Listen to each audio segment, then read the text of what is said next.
Hi, everybody. My name is Kristen Fletcher. I'm the Programs and Community Engagement Manager here at the Haley Public Library. Tonight, we have the first of a two-part series looking at permaculture, its history, ecological design principles, ethics, and zone techniques. I always like to feature books that we have here at the library. And the first one, let's see if I can get it up like there, is The Resilient Farm and Homestead, an Innovative Permaculture and Whole Systems Design Approach by Ben Falk. It's about 10 years old, but it's got some great ideas. Matter of fact, he's in, I think he's in Vermont, and these little plants that you see right here, that's rice that he's growing. Pretty amazing. And then the second book, which isn't quite a permaculture book, but it's close enough that I wanted to feature. It's called A Pattern Language, Towns, Buildings, and Construction by Christopher Alexander. And it's a thick book. It's really a reference book. And it invites us to look at those ways that people naturally kind of left to our own devices. Where would we walk? Where would we put our garden? And using those patterns to think about how we can create our communities, our gardens. There's a section in here on gardening, working with terrace slopes, fruit trees, growing wild gardens, how to think about trellised walkways, how they can add to the kind of the feeling, the ambiance of your home. It's been a favorite of mine for quite a few years, so I'm glad to have a talk like this to promote it a little bit. So, and now it is my pleasure to introduce Amy Mattias. She recently received her permaculture design certification through a Permaculture Institute of North America certification program called Earth Activist Training. Over years of gardening, Amy has incorporated many permaculture principles into her personal garden, as well as into her life as a whole. Aside from her gardening passion, Amy is a food system reformist committed to building a stronger and more resilient regionalized food system in southern Idaho. She is the program director for the Sun Valley Institute for Resilience, and within this role launched the 5B Resilience Garden Initiative, launched the 5B Resilience Garden Project in the spring of 2020. She also serves as a volunteer board member for the Idaho Center for Sustainable Agriculture and for FAIR Idaho, which advocates for independent producers and owners of food, beverage, agriculture, and restaurants. And she also co-manages the Wood River Seed Library. So she's a busy gal, and I'm real delighted that she's able to join us here today. So a nice, warm virtual Zoom welcome to you, Amy. Thanks, Kristen. So nice. It's fun to hear someone else read your bio. I might be able to shorten that a little bit. And I think we do have Mano on the call with us. I don't see her lovely face yet, but she is a collaborator in many things that I do, including 5E Resilience Garden and the Wood River Seed Library. So I'm just pulling up my screen share because I've got a nice slide deck that we will use today. And yeah, thank you all for joining us. And I really appreciate Kristen and the Haley Public Library for giving me this opportunity to present a webinar focused on permaculture. My name is Amy Mattias, Program Director, as Kristen mentioned, and I have been engaging in permaculture here in the Wood River Valley for about 7 years, but I did just finish my permaculture design certificate training. So now I can officially use the word permaculture in webinars that I host and on my social media and in my conversations, because it is a, I guess, technically a trademark term. While I just finished this program, I know that I have more to learn as I continue down this path and get a few more design projects under my belt. But we'll start with an introduction so you all can come along this journey with me.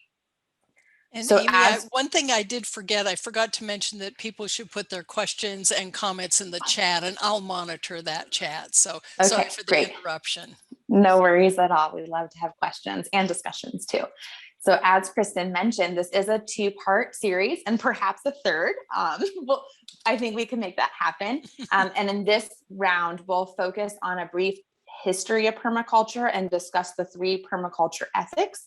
And then I'll introduce the design principles and zoning methodology. In the second part, we'll take this information and bring it to life with some design examples and an opportunity for attendees to envision integrating permaculture into their lives. So let's jump in. What is permaculture? Permaculture is a combination of 2 words, permanent and agriculture, and it was first coined in the 70s by 2 Australian men, Bill Mollison and David Holmgren. Throughout their observation of the natural world and indigenous cultures, especially the Aboriginal peoples of Australia, they were inspired to create a system of design that incorporated a holistic approach to land management and then spread it out into the world. There are permaculture projects in every continent except Antarctica at varying scales and scopes. And in the last decade or 2, more practitioners have talked about this as being an intersection of permaculture and social justice. So we're starting to see it move away from just permanent agriculture to permanent culture. I've also, I know Kristen highlighted a couple of books, but I wanted to share a few more. The Haley Public Library doesn't have all of these, but I think they have a couple and maybe they'll get some more. So this is the Intro to Permaculture by Bill Mollison. And this is kind of I would say like, it's basically the foundational textbook written about permaculture and the detailed discussion on zones, principles, ethics, and how to apply them in the design project. The other one I don't have personally, but it's the next kind of phase, and that's more hands-on approach to the design. So that's the second one pictured here. Some of you may have heard of this if you're into organic gardening, which is Gaia's Garden. I think Kristen said they do have this at the library, so check it out. If you've heard of lasagna gardening, a lot of people attribute the popularity of lasagna gardening to this book. So I really like this book and recommend it for any type of organic gardening, whether it's permaculture or not. The 4th book here on my screen is called The Edible Ecosystem Solution by Zach Lokes. And he is a farmer, educator, and artist. And I think it came out 2 years ago. So it's very current, and it talks about biodiversity in the guise of climate change and how we as humans have a role to play in increasing and enhancing and protecting biodiversity. And the last one is more of like a step-by-step guide of permaculture design. So this is what I'm using as I work on a permaculture design project, because it really goes through that designing process that we'll talk about in this webinar and go more in depth on in the second webinar. So I will just share with you all, some of you may have known this from our previous webinars that we've done about gardening, is that I just moved into a half-acre new home in Gannett with a half-acre lot. And I'm using that as a current design project. And that's what I used in my permaculture design course, which one of the things you need to do to receive your certificate is create a design project. So I'll share a couple of photos later, but that will be a big topic of conversation in the second webinar that we host. So if you've heard of permaculture, you may think it's about herb spirals or rain barrels or organic gardening. And while those can be part of permaculture design, permaculture itself is a design system and planning process that ensures a holistic approach and implementation. No permaculture project looks exactly the same, but you may see beautiful herb spirals like the one pictured here down on the right, or rain barrels for water collection, plus lots of different plant varieties, pollinator habitat, and abundant food production. You may also see individuals in a community working together in a garden space or a collective housing unit, and efforts to educate youth and or underserved populations in food production, cooking, natural building techniques, or herbal medicine making. So, and I also really like this quote. I think especially in our area where we live basically in a wilderness space, that there's a lot of conflict. And Kristen mentioned like the Living with Wolves or the Wood River Wolf Project that's going to be presenting next week. And I think learning from people who can help us understand how do we live within an ecosystem versus being in conflict with it. And permaculture takes that into account when we look at design challenges. So permaculture has a three ethics, a set of ethics that guide each and every design project. And when we start thinking about how to bring permaculture into our lives, we can think about these three ethics. They're earth care, people care, and fair share. And without a focus on each of these, the design project actually lacks a holistic view and may not be a good fit for a permaculture design. So let's just ground truth this a little bit and take these kind of concepts of ethics and bring them into how they might show up in a space or a site or in a permaculture design project. So earth care may include using organic fertilizers and avoiding toxic chemicals, integrated pest management to think about bugs as part of the ecosystem, and creating wildlife-friendly areas of your yard or green space. People care may include growing culturally appropriate foods, creating a space where people of all ages, ethnicities, sexual orientations, gender identities, religious backgrounds, and abilities feel welcome and safe. People care may also mean limiting exposure to chemicals, both by the applicators and in the air, water, and soil that surrounds the said space. And fair share means being thoughtful with resources, like reducing water usage through efficient irrigation, or like we do around here, trying to only water late at night or early in the morning so we reduce that evapotranspiration. It can also mean donating extra food to the local food pantry or sharing it with your neighbors, or like if you're into seed saving like I am, growing seeds and donating them to the local seed library. So next, we will discuss a set of principles that helps us think through how do we achieve these ethics. So this list, as you can see here, is taken from David Holmgren's book, and he's one of the co-founders of permaculture. And you may hear, if you look at other books or learn from other teachers, you may hear these phrased a little bit differently, or like this list could be doubled in size. So one thing about permaculture is it gets interpreted a lot by different people in different places throughout the world. And that's okay. And I'm just using this as the set because I like it. And I also, the permacultureprinciples.com is a website where this image was available. And I thought it was really cute and colorful. So those are the ones that I'm using for this presentation. In the next part of the series, we'll dive deep into each of these and we'll see them come into practice while you're working on building out a design. But for now, I'll just kind of read the list and add a couple words about each. So number one is observe and interact, spending time and engaging with the site or space that you're designing. Number two, catch and store energy. Energy is precious, so let's use it wisely. Number three, obtain a yield. Enjoy the bounty of your garden, of your space, of the neighborhood you live in. Obtaining a yield can also be talking about composting and making sure you're getting valuable nutrients out of it. Obtaining a yield can also be related to catching and storing energy. Like if you have a water harvesting system, you're obtaining that yield of reusing and repurposing that water. Number four, apply self-regulation and accept feedback. So this is really about being open to and shifting and changing as your design advances. Number five is use and value renewable energies. So how can you stack functions and use regeneration to your advantage? This goes along really nicely, in my opinion, with produce no waste. Like waste is a human construct. In nature, nothing is wasted. Everything is recycled and reused and regenerated within the systems. And permaculture likes to mimic nature. So that's a big part of the design process. Also designing from patterns to details. So Kristen mentioned that great book about patterns. So one thing connected with observation is like observing the whole space or site and then applying those learnings to your design practices. For instance, and I know I'm getting a little off the list now, but I'll just share this because I think Kristen mentioned it briefly. If you're setting up a windbreak, a straight line of trees is not as effective as staggered trees where the wind actually has to weave through. And most people would think linearly, like it's easy, just plant them in a straight row. But if you can weave it the air through, you're mimicking nature in a different way. Because in forests that are naturally occurring, you don't see just lines of straight trees. That's when humans start to engage with the space and impose our own belief systems into it.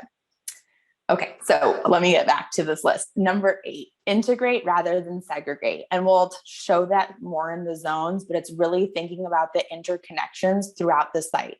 So how can you connect things with purpose and make sure you're stacking functions and really designing in a way that is interconnected? Number 9, use small and slow solutions. I really like to think about this as appropriate solutions. So depending on the site or projects, one thing may work well in that site, but it might be too big or too small to be effective in another site. So it's really knowing the site and what you're designing for can lead us down this path of using the appropriate solutions. So number 10, use and value diversity. How many of you have driven into the Bellevue Triangle and looked in awe at the yellow mustard fields? Okay, a couple of us.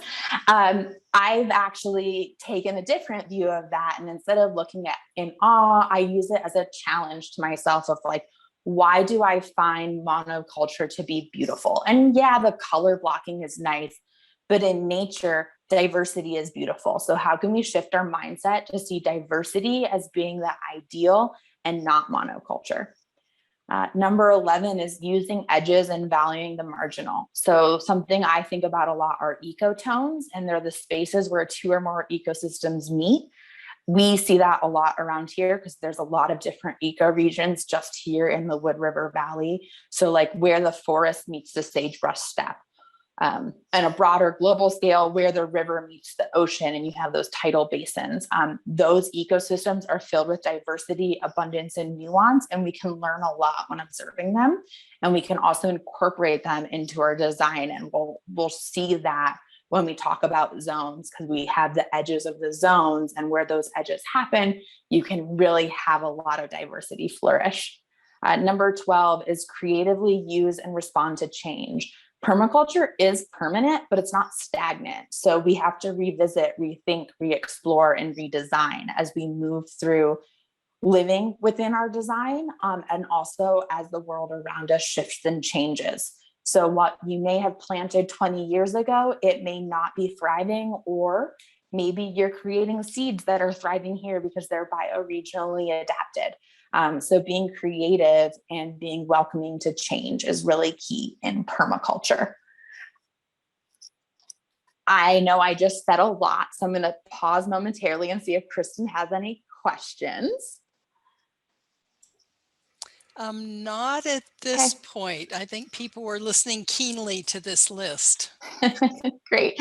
Okay. And I'm going through this pretty fast, so we'll have a good chunk of time at the end to go back over this, and we can talk about some of these principles or ask questions about it, and discuss how we see it play out in our lives. So the next slide is getting into the zones.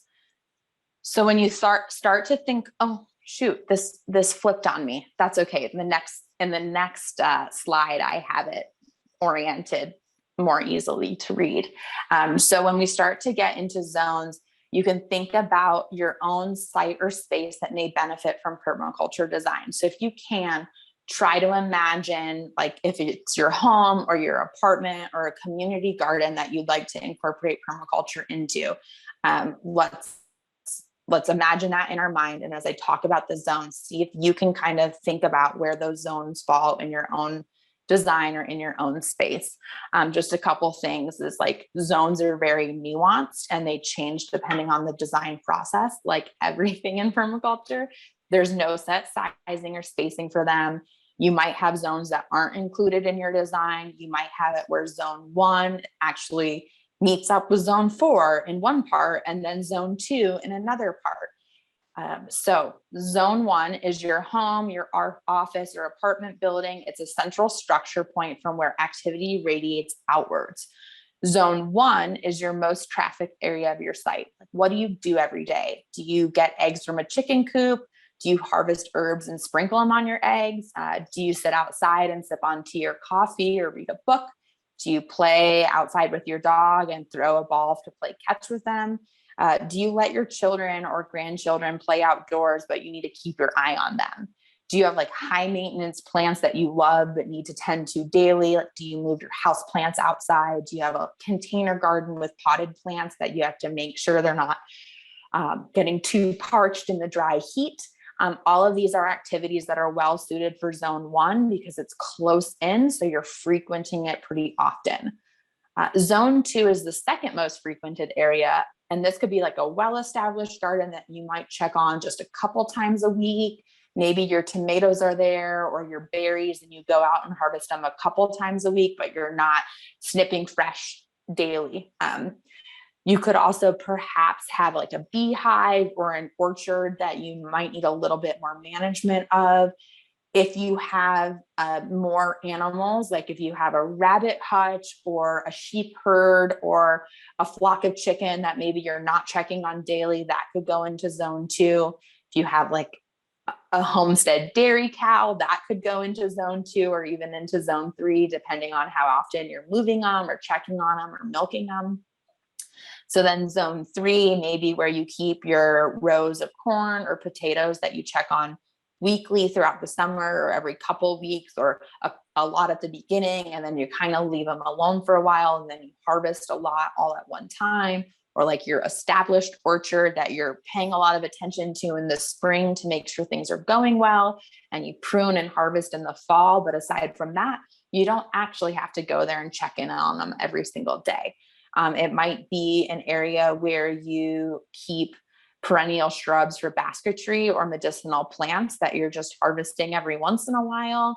And like I said, this could also be a place where you keep some of that small livestock, like a sheep herd or a milking cow, or some more exotic things like an ostrich, or if you have livestock guardian dogs that are out with sheep or goats, you might be checking on them less frequently because you have bigger watering or feeding setups for them, so they don't need your attention on a daily basis.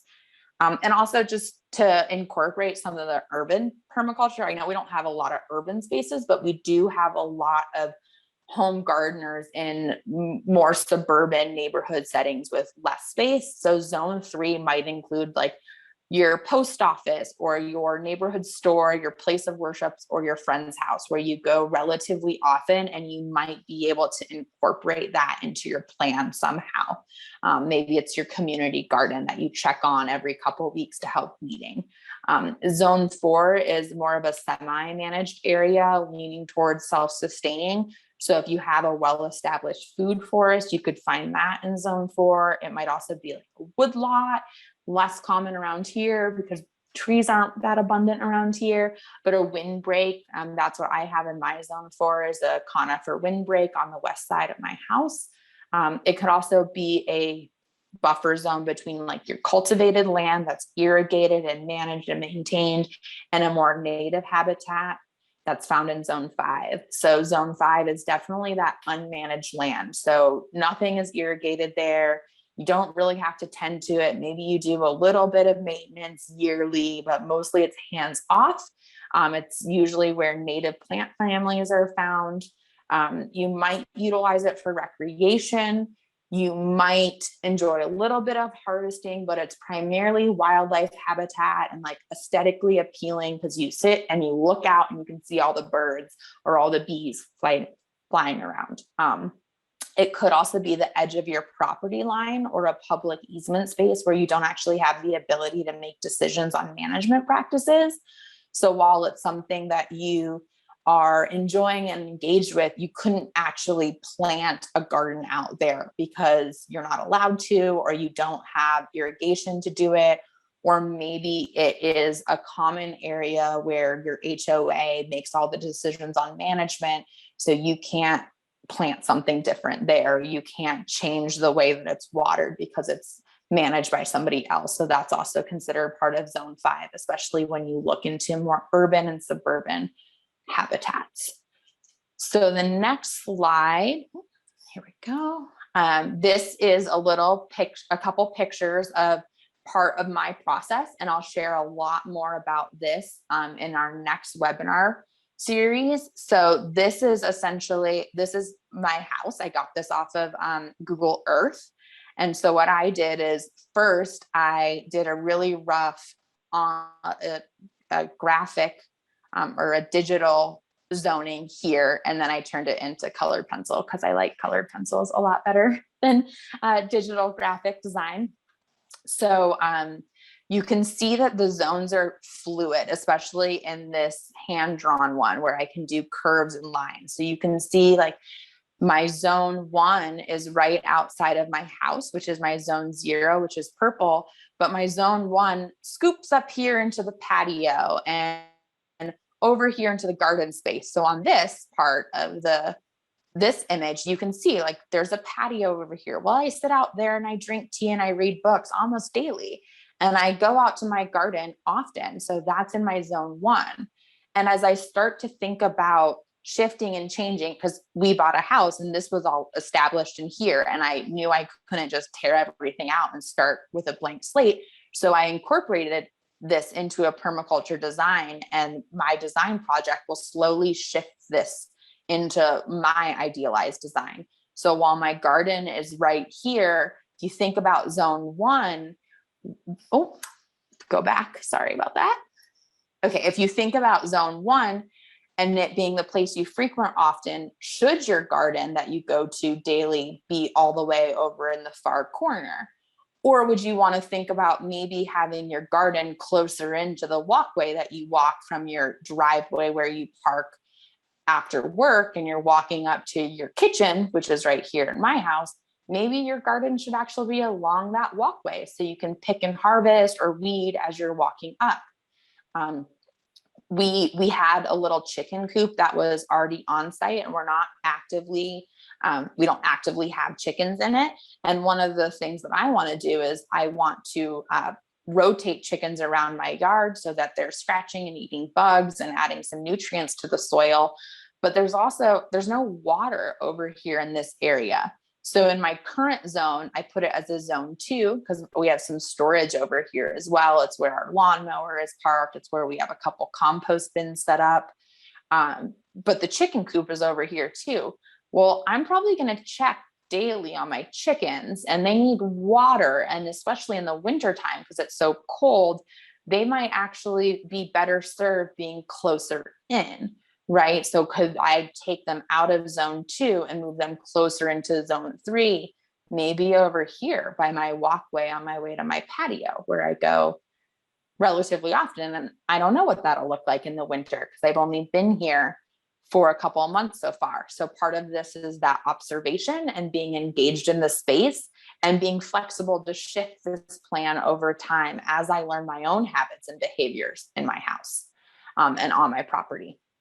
So another part of zone 2, which is this lighter blue area, is a fire pit. Well, we not even use the fire pit once. So it's not in zone 1 because I don't go there. Sorry, I keep moving my mouse and it is reactive to flipping over. So sorry that I keep juggling back and forth, but hopefully it's not too distracting. So zone 2 over here, where there's this fire pit area, I don't spend much time there. So right now, when I first designed it, it's in zone 2, maybe it's zone 3, or maybe in the winter time, I actually use it more because it might be if you think about sun orientation, this is, okay. You can see my compass here. So this is due north to this side. So my deck is actually not going to get a lot of sunshine in the winter because the sun will rise down here and set over here. So maybe this zone 2 fire pit area is actually zone 1 in the winter time because I might spend more time there when it's sunny and nice. And I might spend less time on this northern deck area because there's no sun and it's probably going to be covered with snow, hopefully covered with snow. I'll say hopefully, not probably. I have no idea, but let's hope for a big snow year. And then you can also see, so I kind of spoke to this when I introduced zones, there might be some spaces where your zone 5 comes really close into your zone 2. And for me, it's really interesting when we were buying this house and had the property lines put up, the property line actually goes right through here. And the rest of this is easement. So I can't really do a lot with the easement. I can't put a lot of perennial, can't put any fruit trees or shrubs. I might want to, because it would give me a little bit more privacy here, but we have to make sure that one, the fire line, that a fire truck could get through here if necessary. And there's electricity poles or power poles. So we can't really grow anything in this area. So in this zoning, you can see that I did this as zone 5, because while it's close to my house, I actually don't have a lot of control over it. Other things to think about too are windbreaks. So as I mentioned, we have this existing conifer windbreak, and I put that in zone 4 because it is well established. I don't go there that often. You know, we're going out there maybe twice a year to do some trimming. Once again with this mouse, apologies on that. We might trim it a little bit, remove dead branches, make sure everything's looking good, that we don't have any insect damage. But for the most part, we're not hanging out under these pine trees, but they do offer really nice shade in the afternoon to this garden space. So I know I mentioned, like, for me, I'd like to have my garden a little bit closer in to my walkway. But I also think about, there's a difference between like your herb garden or your kitchen garden where you're harvesting daily versus a production garden where maybe you're growing a couple rows of potatoes or onions to store for the winter. So what I'm envisioning for our slow couple year shift over here is that this garden space is no longer raised beds with my tomato plants and fresh herbs, and it actually becomes rows of potatoes, corn, beans, maybe some winter squashes. And I don't have to go out there that often, but it's already fenced in, so we won't have any issues with deer or other little animals that might try to get in there. And then I'll incorporate along this walkway and over here some more vegetable plantings that I'm eating more often, and definitely my herbs that I'm harvesting pretty consistently. And then on this south area, so this is also my zone 4. As you can see here, my zone 4 kind of loops in. This area of my zone 4 is lilac shrubs currently. And the lilacs will definitely stay because it's a beautiful, lovely barrier. Obviously, I think everyone here probably loves lilacs in the springtime. And what I think I'm going to do after observing and spending some time out here in my yard is this is going to actually turn into a little fruit tree orchard. So I'll be putting in some apples and plums and sour cherries, and let's see what other, and some Asian pear trees in this area because it gets nice sunshine. And it's far away enough where I can still consider that my zone 3, but it's close enough that when I park my car, I can look out, especially when it's establishing, to make sure that everything's okay and there's no major issues. Another side note, it's not really visible here. You can kind of see it on this picture that across the street from us, there's a big tall cottonwood and there's a hawk nest in there. So that hawk is going to munch on and protect my trees from any voles or mice or any type of rodents that might be harmful to my fruit orchard. Versus if I put it all the way back here, which is where I was kind of thinking it might go originally, I'm not going to get the same protection from that hawk. So another thing, I have zone 3 up here as well along the fence line. So we have neighbors and they're very nice people, but they have a bunch of dogs, and we have dogs too. And our dogs like to go at the fence and bark at each other, which is fine sometimes. But thinking, how can I use this fence line and give ourselves a little bit more privacy and make it so the dogs can't rush the fence and bark at each other incessantly. So I'm thinking of doing some raspberry canes here. The thorns will kind of help give us a little barrier. They'll grow up nicely and they won't get too big where this easement area, which is this, will be negatively affected. Like if I wanted to do fruit trees or a bigger garden space back here, the raspberry canes against the fence, I will have to manage them and trim them and keep them tidy, but they'll still provide that privacy that I'm looking for. So other things to talk about in the zones utilizing this is you can see this band of zone 4. It's hard to see on this visual, but that's actually a berm, and that's our property line right here. But the original owners landscaped out here, and we do have irrigation all throughout here. But what I would like to do is not technically rewild it, because I think that would really mean bringing the sagebrush step back in, but there's already some mature aspen. And what we noticed this spring is there's a ton of little baby aspen that are popping up everywhere. And the original owners were just mowing them down. So we have about 6 really tall, old, lovely aspen trees, but we don't have any small little baby aspen trees. So I am letting some aspen grow in here, and then it'll kind of lead into a nice meadow in this area where I'll do some pollinator species, mostly native, some drought tolerant, and reduce the watering because right now that's just lawn. And then as you can see, my zone 4 swept over here to the edge of the driveway.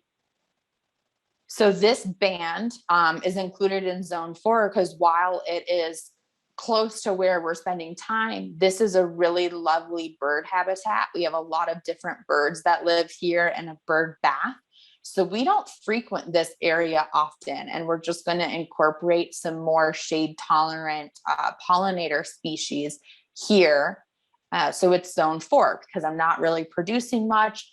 I'm irrigating it a little bit, but I'm not going there and harvesting daily or weekly. My chickens aren't going to go in that area, and it's more of a wildlife habitat for them. So I think, let me look at my notes and make sure there's nothing else that I wanted to cover. Oh, my zone 5, that is something I wanted to cover. So included in my zone 5 is the property lines. So this is the road line down here, and you can see this is a little alleyway. So we're not going to be able to plant anything on this alleyway. Like I said, our property line is actually right here. So this whole section, while we use it, because I actually take my dogs on a walk there every single morning, I don't have control over it. So while it's incorporated in my design, it's definitely part of my zone 5. And what I will probably do is try to establish some more drought tolerant native things. Like we have some gumweed growing there already, and I will try to get more gumweed growing. I think it's Grindelia, if people want to know the botanical name.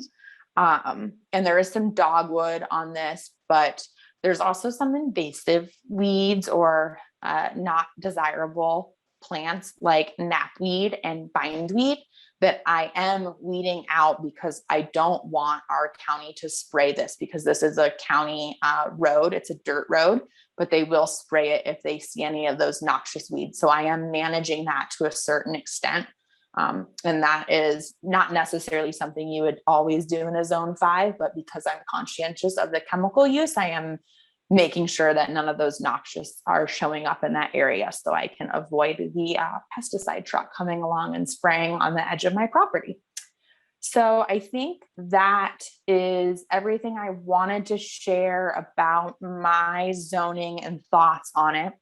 And like I said, the next webinar, I'll go into how you do a site assessment and how you kind of do an intake of what you want to get out of your permaculture planning, and then talk through what does this look like in implementation. So how did I first get from here to making some decisions about what goes where and why am I designing certain things? I did a whole systems design with the Aspen meadow that I am not showing you this round because we'll talk about it next round, where I looked at what plantings work well together. How do I build guilds? That's another permaculture thing. What are some of the patterns I saw through my observation?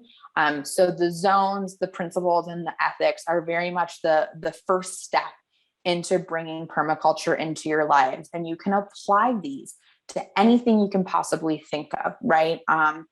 If you live downtown in Haley in an apartment and you have a patio that you can grow on, that is going to be your zone 0 and your zone 1. And your zone 2 might be the shared green space where you have a little patch of gardening that you can do. Or maybe it's right down the road and it's your community garden that you can garden at. Maybe you live around the corner from the Grange and you're part of that community garden. That might be in your zone 3 where you go every once in a while. I think it's important, while a lot of us are doing permaculture design based on a home space, not everyone has access to this. This is the first home I've ever purchased. I've never had access to this type of space where I could design before.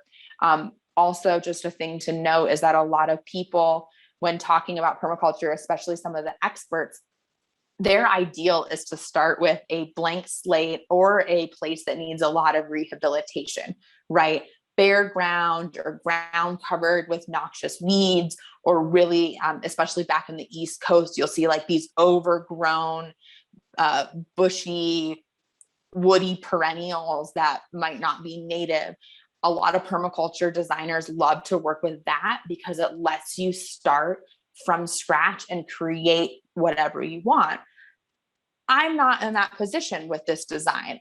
We bought a house that had a lot of stuff already going on. And because of our own budget and time allocations, we're not going to be able to, or nor do we want to, take everything out of here and start fresh. So when I'm doing my permaculture design, I'm going to really think about, how do I incorporate what's already existing?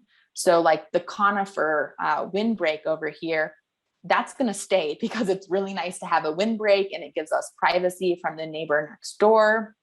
But I want to figure out, okay, well, if I have these blue spruce, what can I plant underneath them to create more of an ecosystem or more of a habitat? Same thing with this aspen tree area. What other plants can I bring in there that will create more of an ecology than what's existing? I'm not a big fan of lawn. However, I've learned that I really enjoy a little spot of lawn that I can go sit in and read a book sometimes. So while a lot of our lawn will eventually transition into, on this side, more of a meadow, and over here an orchard, and I'll probably do a lot of clover, and other low growing plants that bring nitrogen, or insectiary plants that will help bring bugs in there to help with some of the other pests and pollination, of course, I'm still going to leave a little bit of a lawn. And then this, where I talked about storage and that co-op, the chicken coop, that's a concrete pad. It was probably pretty expensive to put in. I am not going to rip out the concrete pad so I have more access to land. I'm going to figure out how to make it to its best use for my needs. So permaculture design can be both a blank slate, and it can be looking at the features and the existing things that you have and figuring out how to use them to the best of their own ability that matches your needs. So I think that's probably a good place to stop now. Like I've said a couple of times, like our second webinar on, I think it's August 26th, a Thursday, another Thursday, we'll get more interactive and we'll talk about the process of bringing a design to life. And we'll also, like, I would invite anyone who's attending to bring your ideas or a potential project that you'd want, and we can talk through what it might look like with your own needs and kind of go through that intake process. So it's a really fun process. Like we said in the permaculture principles section, it's something that should be looked at over and over again. I did this original plan actually before I moved into the house, because I moved in May and my project design was due 2 weeks later. So I started this before I had a lot of time here on the property. So over the next month, I'm actually going to be doing some updates to this. So what you'll see next month will most likely not be the same thing that I'm showing you today. And that's because this is an iterative process, and it might be permaculture is permanent culture, but it's not stagnant, as I shared before. So with that, if you want to learn more about the work that I do or join our newsletter list, you can visit 5eresiliencegardens.org. Also, always happy to chat with people, especially about gardening and permaculture. So feel free to email me at amy@sunvalleyinstitute.org. And with that, I will stop my screen share and hopefully we have some questions, more conversation to have. I don't see any questions in the chat, but I actually had a couple questions on some of your slides, or like your last slide. Would you mind showing that again? No problem. The one with the 3 photos and the zones, is that the one? Mm-hmm. Yep. Yep. Okay, there we go. So once more of an observation, which is when I bought my place, and it's a 60 by 100-foot lot with a long skinny house in the middle, so there weren't a lot of options.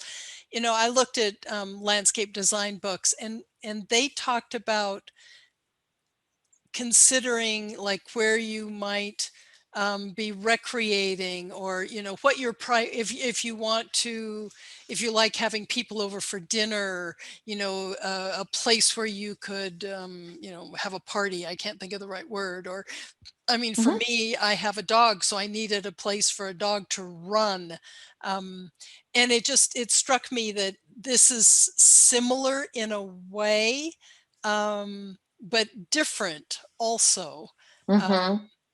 And so it was particularly interesting to me that you said you did this sketch before you'd really lived there, because then my question for you was going to be, so how do you know for sure that that's what, I mean, I'm thinking of your little patio and the garden. How do you know for sure that, you know, it's a zone 1 or a zone 3 or whatever? So what's your, I mean, how do you, is it just sort of a best guess and then you revisit it periodically? I think yes. And for you, like you've lived in your space for a while now. So you have a better understanding of where you're going often. So for instance, you mentioned like a gathering place to host dinners. And the question that I would pose is, are you doing that every couple days? Are you doing that weekly? Or is that something you do maybe once a month? And then based on your response to that, it would determine, well, where's the best place for that to go? Or like we don't host a ton of gatherings, but we eat outside a lot. So it might be the actual same place where we're going nightly or every couple nights in the nice weather. And that might be the same place where I would have a gathering. So that's most likely going to go in zone 1. So for us, that's our little patio. And you can see over here, there was already a nice paver patio. That's why it's there, right? You mentioned having a dog. So some people let their dog out into their yard and don't go out and play with them. So that might be more of a zone 2 area where you're going out every couple days to pick up dog poop, but you're not going out and playing with them daily, where we actually have fenced off this area. And I'm really glad I didn't decide where I wanted the fence, because I didn't know that our neighbors would have 8 dogs. So originally I was like, well, wouldn't it just be nice to fence in, you know, the whole yard or half of the yard?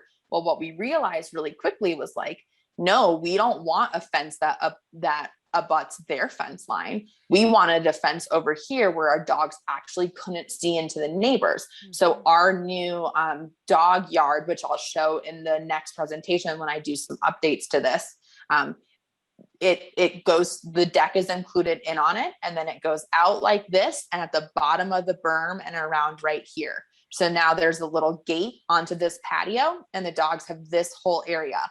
And I do go outside with my dogs in the yard daily, because they like when I hang out outside with them. So I'll go out and read a book, or I'll check my emails and just sit out there with them. So for me, when I do this update, my zone 1 is actually going to be expanded to include more of the dog yard. And I think I mentioned like this fire pit patio, we've never used it, but we've only lived here since May. So my assumption is going to be that this is actually a place where we spend more time in the fall. So I'm most likely going to include that more into my zone 1, including the dog yard.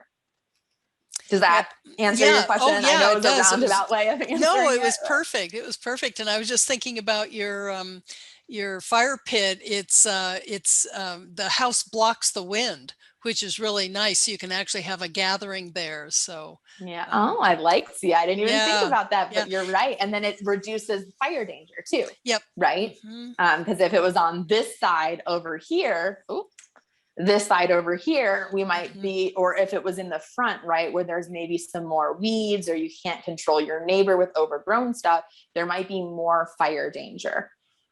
Or if it was over here, next to this kind of alleyway where there's, like I mentioned, some knapweed and some cheap grass and other things, we wouldn't want a fire pit over there because it might just blow through and create a little problem.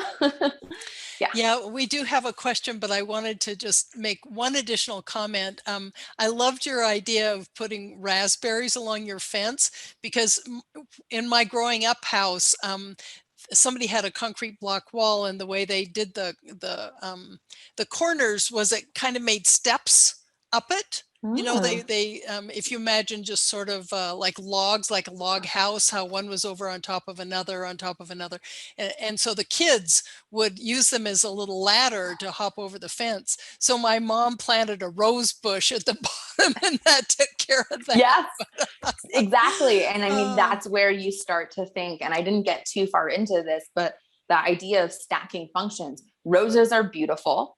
You can harvest roses, but any plant that has thorns is also a barrier. So if you, like, for instance, and I don't know if we have this down here because I haven't lived here through the winter yet. I've heard there's a lot of moose in the area, like down Pumpkin Center Lane. But if I wanted to keep out deer or elk, you can build a barrier with plants where on the outside you have some food that they really like to eat. On the middle of it, you have things with thorns that are tall, and that'll keep them from going through to get to your, really yummy, desirable leafy greens or whatever it is they like to eat, or your fruit trees, right? So you can think about plants have lots of functions. Some of them are edible and human consumption. Some of them are barriers. Some of them are pollinator habitat. And a lot of plants do tons of these different things. And what might be a function for someone might not be a function for somebody else. Someone else might just say, oh, I love raspberries. I don't need a thorn barrier there. I just like raspberries, so I'm going to grow them. And maybe they'll choose a thornless variety, where I'm definitely not choosing a thornless variety because I want to have it set up so it's, pushing the dogs away from that space. yeah. So Manon asks a question, and I'm not exactly, it's not really a question, it's more of a statement. She says she'd like to see a design of an intentional community project. And I'm not exactly sure what she means by that, but Manon, you could certainly unmute yourself and clarify your question if you choose to do Yeah, that. yeah. That there are some people in the valley who would love to see an intentional community project, like a little eco village of some sort, where people want to live together and share spaces and share an orchard or share a garden, and have their private space, but have a place where they can meet together. So as opposed to our developments, which are meant to be, you don't want to see your neighbors, you want your total privacy in your backyard and all that. So I'd like to see how permaculture principles apply to the design of such a project. What I can do is write that down and try to get some visuals of other projects that are more intentional communities done in a permaculture way and include in our second webinar. The woman who led the program that I was part of has been involved in and leading and designing a eco village in Bay Area, Sonoma County area. I don't know of any in Idaho. So I think one of the things that I struggle with is if we take ideas from other bioregions, we still have to adapt it and change it to work here. So I haven't included a lot of that in my own design because I'm doing a place-based design for the space that I have.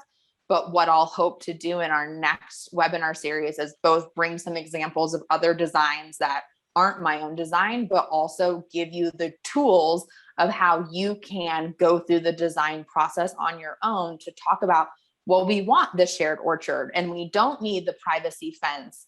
Or a couple people want a privacy and a couple people don't, or we want a couple multifamily houses and then a couple separate houses. And that's where each permaculture project is unique on its own based on the needs of the people and of the environment that you're living in. So I know that wasn't an exact answer, but I hope it gives you maybe a little bit of direction. And I'm writing that down right now to try to get a couple visuals of what it looks like for an intentional community design permaculture.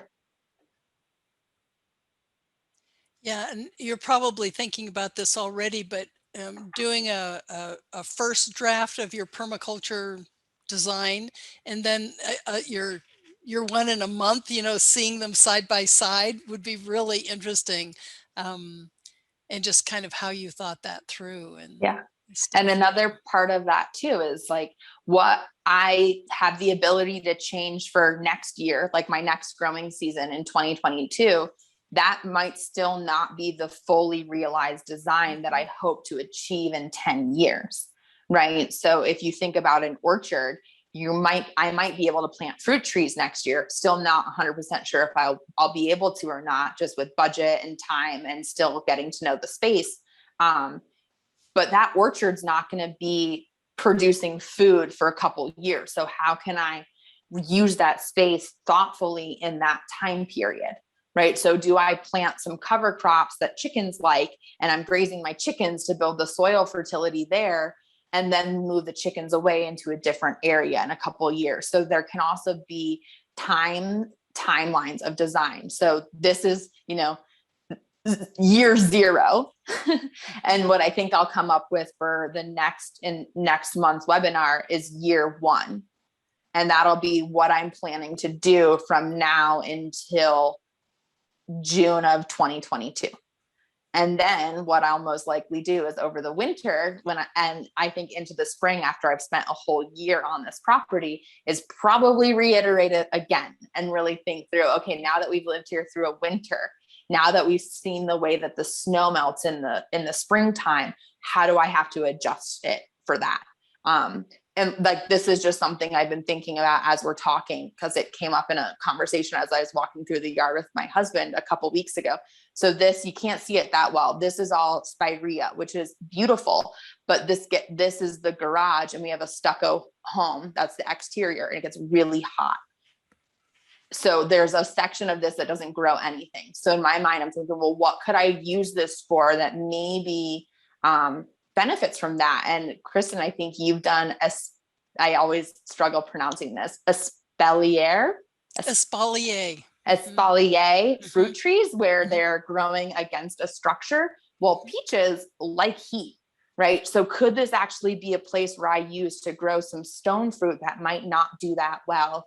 For those of you that don't know, Gannett is considered a frost pocket because it gets the wind coming in from Fairfield and Camas Prairie. So despite it being South Valley, it's actually colder than Bellevue proper. So how can I use some of the heat from my house to grow some of those fruits that I want to grow, but might not do well in the more open orchard? So I'll stop there because I think we had another question come through the chat. Yeah, there's no specific question. So, and Annie just says she has a question on poisonous weeds. So Annie, maybe unmute yourself and share your question. Sure. I just had a question regarding like the benefit risk with treating poisonous weeds like water hemlock in your private space plus public space, like bike paths, creeks and stuff like that, where dogs or livestock or that kind of thing. It's just something that's kind of been on my mind lately. And I wondered about like aquatic or like weed pesticides. I don't know anything about it. And I wondered if it was dangerous, or, is it worse or better than dealing with it, and what your thoughts were on that. I don't know if it's related to what you do, but just came up as you were talking. I Thanks. am definitely a purist. Like, I will never use any type of synthetic chemical to kill any plant. That's just my own personal preference. I do, however, understand the concern, especially when you have some of those poisonous, like water hemlock, can be very problematic. My suggestion would be to pull it out early. There's nothing wrong with pulling weeds. And if you can identify a poison hemlock in its early stages and pull it out wearing weeds or wearing gloves and a protective barrier from your skin, that would be my way of dealing with it. I think anything that's on an aquatic, in a riparian area, in a wetland, or on a stream to use chemicals in, to me is an immediate red flag. However, I am not a specialist in that area. So there might be landscapers or someone like Ryan Santos who is more familiar with managing that, especially in public spaces. He might know of some ways that you could manage that differently.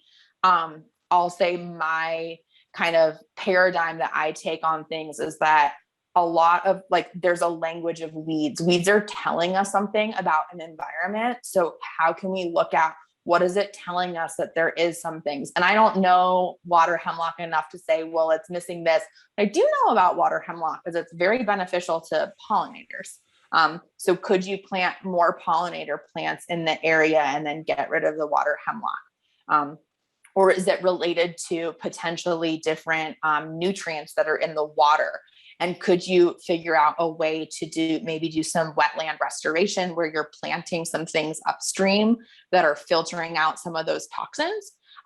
Or some, I don't want to say toxins because nutrients aren't necessarily toxins, but if you have a big nitrogen load because you're downstream from someone that is raising animals and they have access to poop or pee in the water, could you filter that out upstream and then downstream mitigate the concerns with water hemlock? And that's very conceptual. I have no idea if water hemlock like certain nutrients or something like that, but you can start to kind of look at it more holistically and ask, like, why is the water hemlock showing up here? And what can I do to fill its niche in another way? Because every plant fills a niche, right? So can we identify what that niche is and then look at ways to provide that same ecological niche from a different plant or a different system?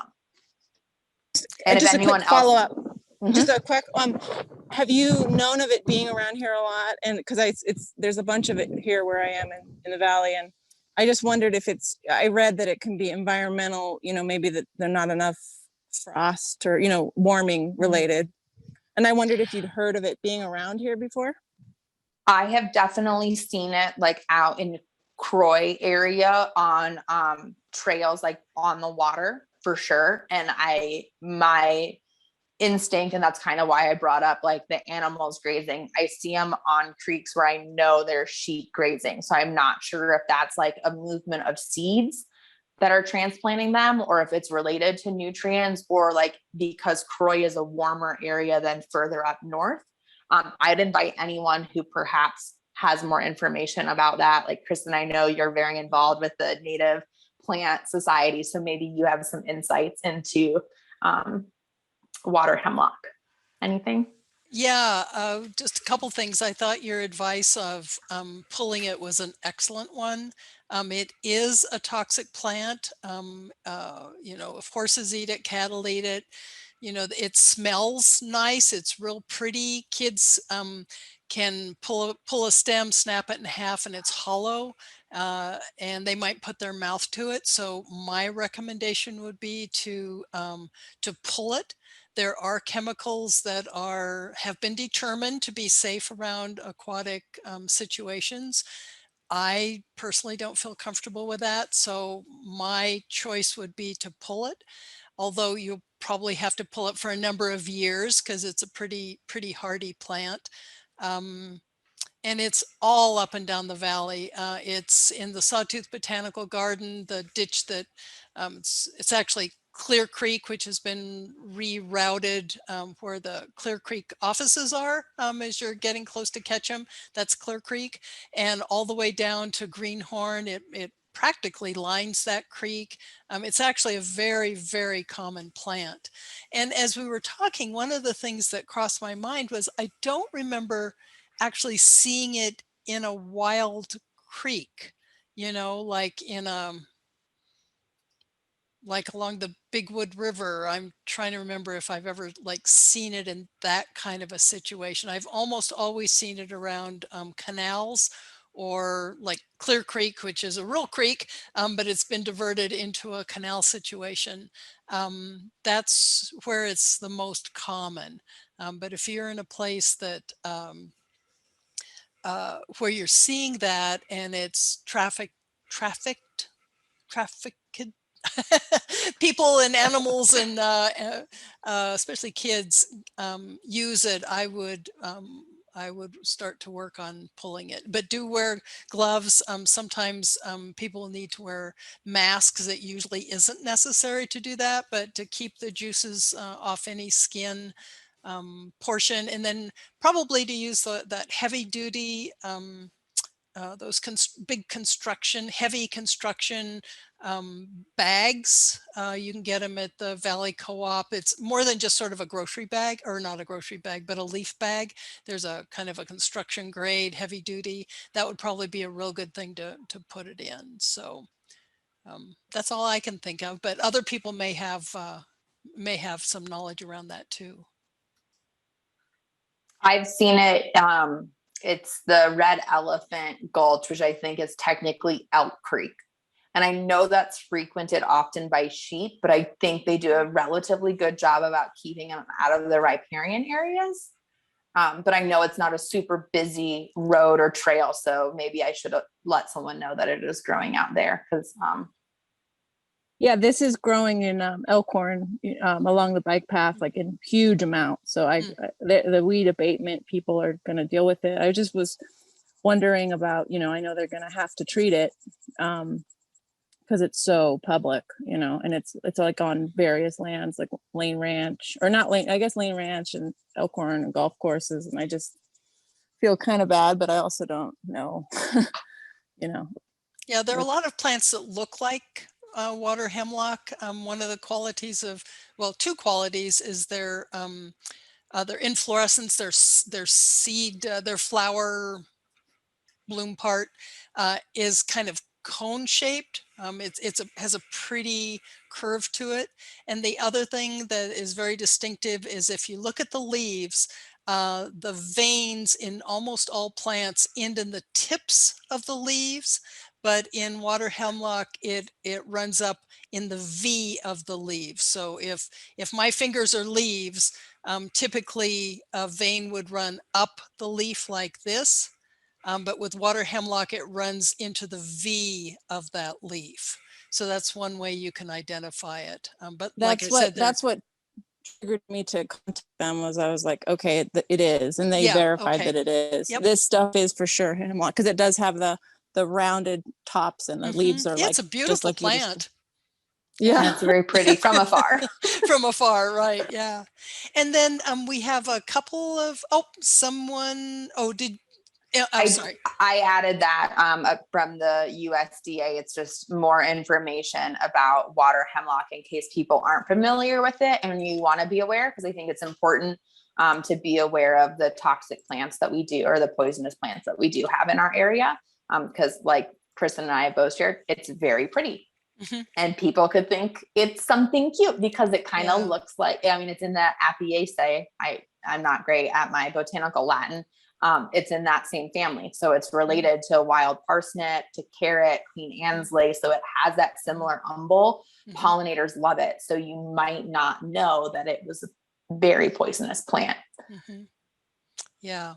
And I did copy that link that Amy just put on, and I will send it out in the email, the follow-up email that will have the video link and, some of the other information that Amy shared tonight. And then Manon asks, what are the benefits of having gumweed on your property? Great question, Manon. Aside from it being beautiful, it's a very lovely medicinal plant. I use it for infused oils. Some people will make Darcy Williamson, who's a very renowned herbalist, especially in Idaho, and does things at the Sawtooth Botanical Garden. It's one of her 3 that she uses. She uses lomatium, arrowleaf balsam root, and gumweed as her antiviral. It's like a very potent antiviral, and that's one of the 3 plants that's in that. So medicinally, it's incredible. One of the reasons that I first developed an affinity to it is that it's a late bloomer. So it's one of the blooms that will be around the longest for our pollinators. And we see a lot of wildflowers in the spring and early summer. We see less in the fall. So for me, any plant that continues blooming into the frost, I love, because it's supporting those pollinators as they get ready to hibernate for the winter, or stay awake for the winter, or migrate for the winter. And I will also say that it got the name gumweed. It's Grindelia something. Kristen, you probably know the botanical name for it. But it's called gumweed because the indigenous people to this area chewed on it. So it has an interesting flavor. It's very resinousy. That's why it makes a good oil infusion, but you can chew on it and it kind of freshens your breath, and it's sticky. So it kind of has that gum feel to, if you have that need to chew on something, it can be an interesting one to chew on. And with antiviral properties, it might be a good thing to chew on to protect ourselves when we have viruses floating around like we do always. Yeah. Anything to add, Kristen? I don't know if you're familiar with gumweed, but yeah, it's like you said, very resinous. And once you learn the plant, you can just be walking down a road and kind of your sniffer says, oh, there must be a gumweed around here somewhere. And you just look, and, usually within 10 feet, there it is. So let's see, that's all the questions we have right now, but we'll just pause a little bit, and if folks are thinking that they might have a question, just go ahead and either type it into the chat, or we have a small enough group, which is actually really nice. You're welcome to unmute yourself and ask your question that way.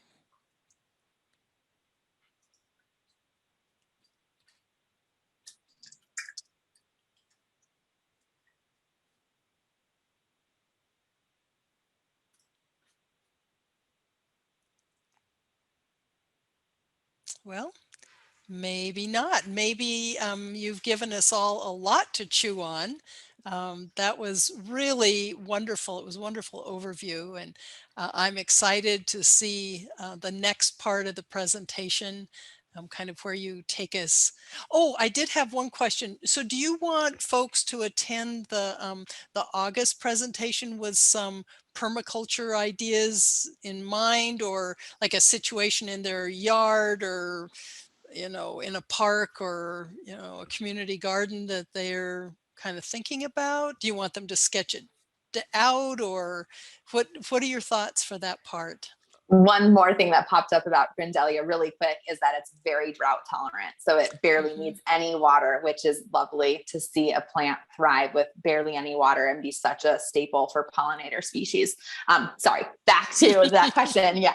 I think it's not necessary. I think it's very fun. I would like the second one to be more interactive, where it's not just me talking at you with tons of things, but you can actually, because for me, I started studying permaculture, like I said, 7 years ago, but it wasn't until I could actually apply it. And I think applying things and integrating them, that's really how we learn. So if people can come with ideas that they have, or like pictures of their own garden, like you can go on Google Earth and get a pretty good overhead view of whatever space you're living in, your home, a community garden, etc. And I definitely invite people to bring those, and you can say, I really want to do XYZ. Can you help me do that? And depending on the size of the gathering, like how many people are there with ideas, I would love to have the time and space to go through those and kind of talk you through that.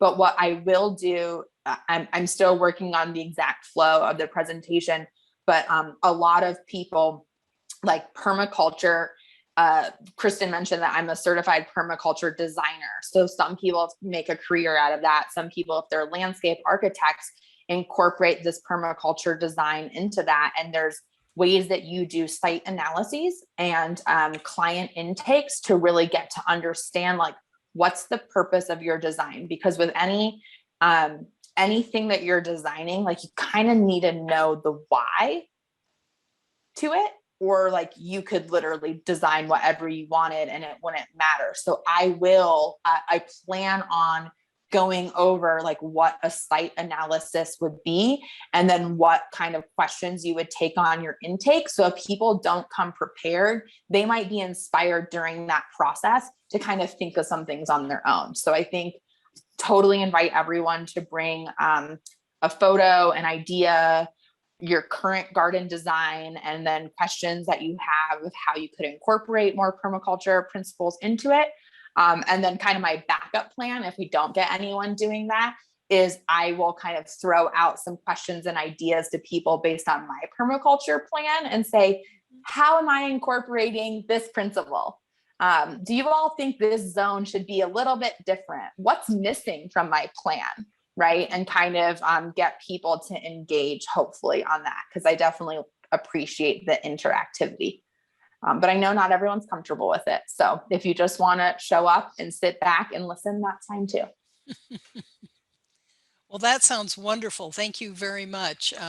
Yeah, I love that interactive part of it. So, well, without any more questions in the chat, and no one has stepped forward to ask them live, I'm just going to thank you, Amy, for a fascinating presentation, and look forward to the one in August. So thanks everybody for joining us tonight, and please take very good care. Thanks everyone for being here. So lovely to have this opportunity to share permaculture with you all.